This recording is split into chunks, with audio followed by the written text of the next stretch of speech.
Hi and welcome to the Arsenal Circle, here to talk to you today about the latest match between Arsenal and Leeds. A very, very interesting match, a very nerve-wracking match. I, of course, was unable to watch this one. I mean, not only because it wasn't on television, I was out as well, so I mean, there's that. But, I mean, it was, even just getting the notifications coming in, that was one of the most nerve-wracking experiences of my life.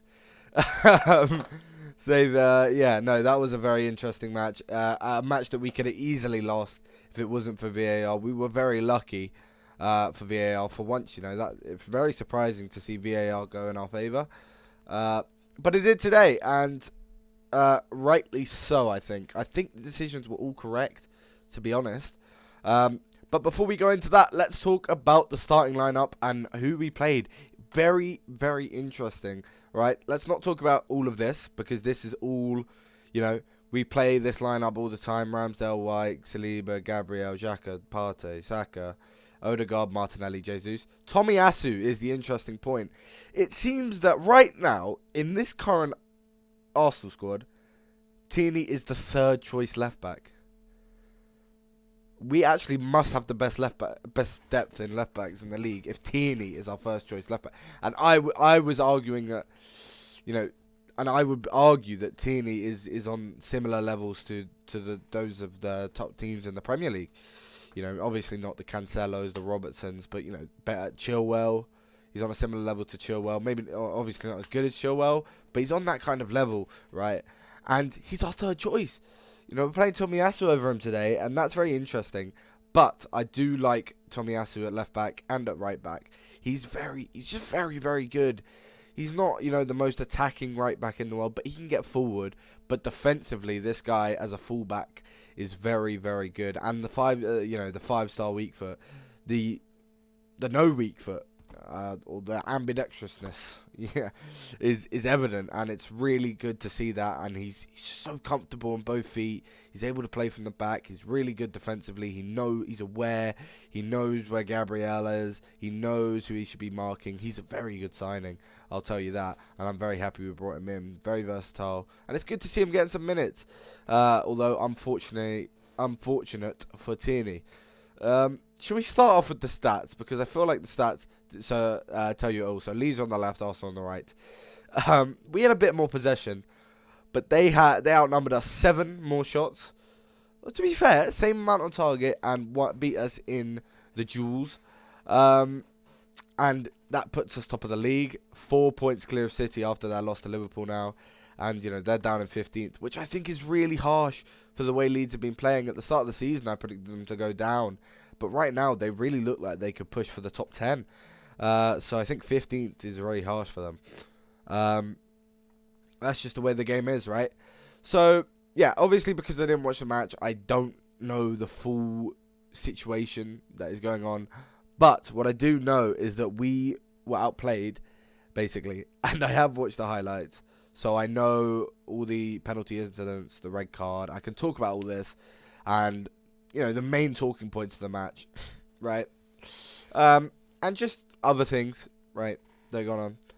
So, we'll start off with Saka's goal, which I think, was within the run of play. Like, I don't think it was against the run of play. I think we were kind of in control at this point in the match.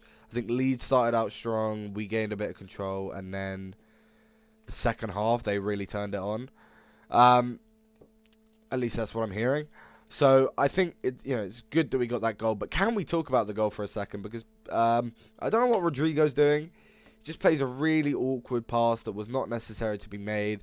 And it gives the ball right to Saka. Little 1-2 with Odegaard. Well, not a 1-2, but pass to Odegaard. Lay it off to Odegaard. Odegaard makes a beautiful ball. Perfectly weighted to Saka.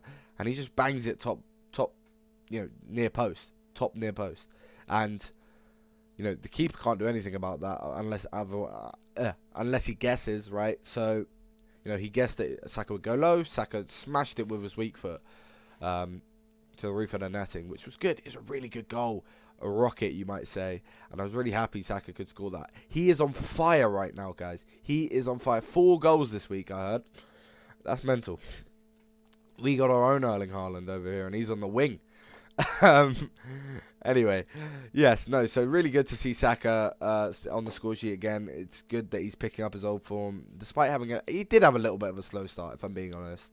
Martinelli and Jesus taking the spotlight, but now he's able to take that spotlight back a little bit. He doesn't have to carry us, be the main man. He is now part of a unit.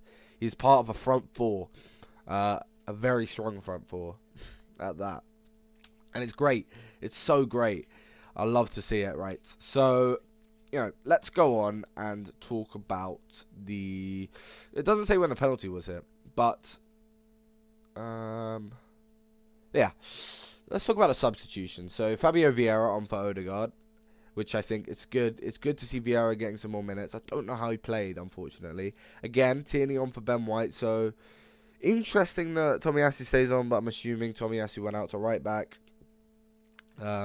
But yes, it's good to see them getting minutes, right? It's just good to see these guys getting minutes. But here you can see the 82nd minute. We're holding on for dear life. Rob Holding coming on for Saka. We rarely sub off attackers for defenders, right? When you see Arteta making substitutions for attackers, he'll usually do ones like this. Nketiah for Jesus. Something like that, where we keep our attackers on the pitch. We keep attackers on the pitch, but we refresh them. Because I think he expects the new guys to be able to track back and go in and maybe pop one in the other net, right? But no, we got very desperate here. Rob Holding came on in the 82nd instead of the 88th as usual. But yes, that is what happened. There was obviously some match delays at the start, by the way, guys. 30, 40 minutes of match delays because of an electrical problem. Just in case you didn't hear about that. But yes, those are substitutions. And I think around here, around this yellow card, I think it was, maybe this was where the penalty was. I think it was a Saliba handball or something. It's another mistake from Saliba, but, it's 2 in 10. 2 mistakes that have not had disastrous consequences, right? But this guy has been really solid, and... he's not perfect. You got to remember he's still 22-ish. He's probably younger than that, but he plays like he's Van Dijk, and it's amazing. Yes, no. So it was a penalty, and I think it was a penalty. Yeah, I agree with that. But Bamford just pops it wide. I don't know how. From that kind of angle, it's to put it wide that narrowly, it's actually kind of impressive. Obviously not for Leeds, but yeah, it was just a really poor penalty. Like, you have to get it on target, especially when you're 1 goal down and you're dominating us, right? We were very lucky to win this match. They were dominating. They were all over us, and they score that penalty. Things could change. They might end up winning the match like 3-1 or something, right? But no, they don't. We hold on, and then. Oh, they also had a disallowed goal earlier in the match, which I think was fair.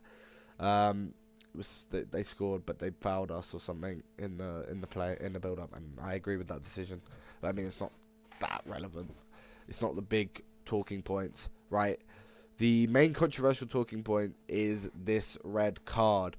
Was it a red card or was it not? Now, being impartial, you have to look. The way you have to look at this is. Maybe Gabriel left his legs up. I don't know if you go... You're going to have to go and watch it to understand what I'm talking about. But, yes, maybe Gabriel leaves his legs up. But someone's just pushed him on the floor. If you're going with enough momentum, your legs are going to naturally come up. And it's hard to quantify whether he's leaving them up and hit Bamford intentionally. So, I think it was the right decision. I think... you give the red card because initially you see someone who's kicked someone and you're like, well, that's a red card, that's a penalty. The penalty gets overturned, which is correct because it's Bamford who's pushed down Gabriel. And then the red card also gets overturned. Now, the thing I found interesting, I didn't know they could do this. They gave Gabriel a yellow card instead, but then it wasn't a foul. So, I don't know. I think the yellow card for Gabriel was for something else. It must have been for, arguing with the ref. But, if it wasn't, that is really strange. But, yeah, overall, I think, maybe you could have given Bamford a yellow card from this as well. It was quite, it was so unnecessary. Gabriel's just standing there, and Bamford just kind of pushes him over, like trying to get to the ball, like. But Ramsdale's got the ball in his possession. Gabriel's just standing in the way, and then well, not like directly in the way, like Ramsdale's here, Gabriel's here. Bamford just comes in, pushes him over, and he gets clipped by his foot. So realistically, Bamford just shouldn't be doing that, and that's just irresponsible. And it's almost like he's looking for a penalty. He almost leans in to the boot that Gabriel's leaving up, and you can't blame Gabriel. I know it's a mistake from Gabriel, and it's happening too often. He does this, he does that, he gets himself into trouble. But at the end of the day, he hasn't really done anything wrong, in my opinion. Maybe he shouldn't have left his leg up, but I think it was the correct decision by the referee. And I think the referee was really good today, looking at some of the decisions he made. I think they were all pretty much spot on. And, that's rare for a Premier League game. It's good they had to spend that time fixing the VAR because they needed it a lot in this match. So, overall, the way you got to look at this is, can you win games when you don't deserve to? That's what the best teams can do, and we've done that today. Maybe you call it lucky, but to be honest, I don't think it's luck, because other teams that don't play well don't win games. We didn't play well, we still won the game, and it's just because of, I don't know what it's down to, but we're just a much better team that it doesn't matter if we don't play well. We're still able to hold out Leeds for, 15, good hour, right? An hour of football where we stopped Leeds from equalising. And, a full 90 minutes where we stopped them from scoring at all. So that is just what you like to see. That's what you want to see from Arteta and from Arsenal Football Club, because now we can look at the table, we can look at us 4 points clear of Man City, and you know what, maybe we might go on a title charge. I'm not saying we will. I'm going to say we finish third still, because I don't want to be too optimistic. I want to be realistic, and third place, I'd be very happy with that finish, even despite the start we've had.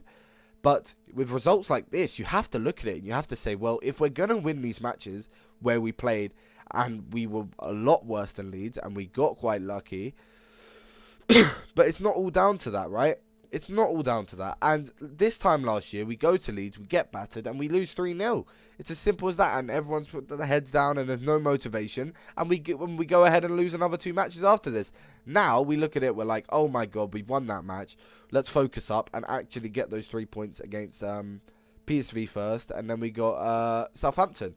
Let's, seal the group against PSV, and continue our winning streak against Southampton. It's as simple as that. That's all we have to do. And I think we can. We really can win every game until the World Cup. And I think we should with this current form.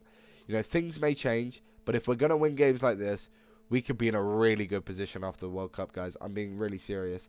I'm very excited. I'm very, very excited for what Arsenal Football Club have to offer. Let's talk about Leeds quickly. Was there any standout players? Yes, of course there was, because they played a lot better than us. I think their attack was really good. I think Adams, he's a really good player. Aronson is dangerous. Sinistera is dangerous. I don't think Meslier had a bad game. He was pretty decent, wasn't he?